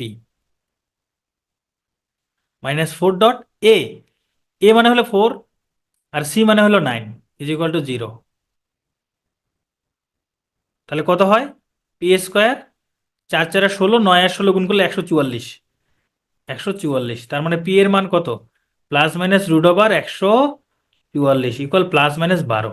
তার মানে পি এর মান যদি প্লাস 12 হয় তবু এটা পূর্ণবর্গ হবে, পি এর মান মাইনাস 12 হইলে তবুও পূর্ণবর্গ হবে। শুধু 12 না, প্লাস 12 মাইনাস 12 দুইটার জন্যই হইতে পারে। এখন আপনারা এটা প্রুফ করতে পারেন কিভাবে জানেন? দেখেন, এই 4x² আপনি যদি এখানে প্লাস 12 দেন তার মানে -12x প্লাস 9 ইকুয়াল 0। এটা যদি আপনারা সমাধান করেন দেখবেন এরকম আসবে 2x মাইনাস 3 হোল স্কোয়ার। আবার যদি আপনারা মাইনাস মানটা নেন তখন আসবে এরকম 2x plus 3 whole square equal 0। এটাও পূর্ণবর্গ, এটাও পূর্ণবর্গ, শুধু পার্থক্যটা প্লাস মাইনাস করে দিচ্ছে। ঠিক আছে, তার মানে এটার অ্যান্সার হলো প্লাস মাইনাস 12। আমাদের আজকের সর্বশেষ অঙ্ক, পি এর মানের ব্যবধি বের করুন যার জন্য এটার সমীকরণে কি বাস্তব মূল নেই। আচ্ছা, বাস্তব মূল যেন কখন থাকে না? যদি বি² মাইনাস 4ac এর মান শূন্য থেকে ছোট হয়। মান শূন্য এর বড়তে পড়লাম না, না না, শূন্য এর বড় পূর্ণবর্গ হচ্ছে শূন্য হলে। এখন এইখানে বি মানে হচ্ছে এই যে এক্স এর সহগ -2p, তার মানে -2p হোল স্কোয়ার -4 এ মানে হলো x² সহগ, x² সহগ হচ্ছে এই যে 1, এখানে কিছুই নেই মানে 1। আর সি, দেখেন এইখানে সি কিন্তু এটা পুরোটাই, এখানে সি কিন্তু এটা পুরোটাই, অর্থাৎ p² প্লাস 5p মাইনাস 6, এটা পুরোটাই হলো p ইকুয়াল টু 0। তাহলে এখানে হলো 4p², আর এখানে হবে কি এই -4 আর p গুণ করলে p² গুণ করলে -4p² মাইনাস কত হবে 20p প্লাস 424 ইকুয়াল 0। এই দুটা বাদ যাবে, তার মানে 20p is equal to 20। Oh sorry, আমি ইকুয়াল চিহ্ন তো হবে না রে, লেস দেন হবে। তাহলে -20p লেস দেন -24, এখান থেকে p greater than 24 divided by 20, কাটাকাটি করলে 4 দ্বারা গুণ করলে 4 দ্বারা ভাগ করলে 424, 4×5 20, এইটা হলো আমাদের অ্যান্সার। এখন এটা এটা এই পি এর মান কি বলছে? 6/p থেকে 6/5 থেকে কি বড়, 6/5 থেকে বড় মানে এই 6/5 থেকে শুরু করে 6/5 থেকে শুরু করে ইনফিনিটি পর্যন্ত, 6/5 থেকে শুরু করে ইনফিনিটি পর্যন্ত, এই হলো ব্যবধিটা। এখন এইটা সম্পর্কে আরো বিস্তারিত আপনারা আগামীকালকের ক্লাসে, আগামী ক্লাসটাতে জানতে পারবেন, অসমতার ক্লাসে জানতে পারবেন। হ্যাঁ, থ্যাংক ইউ।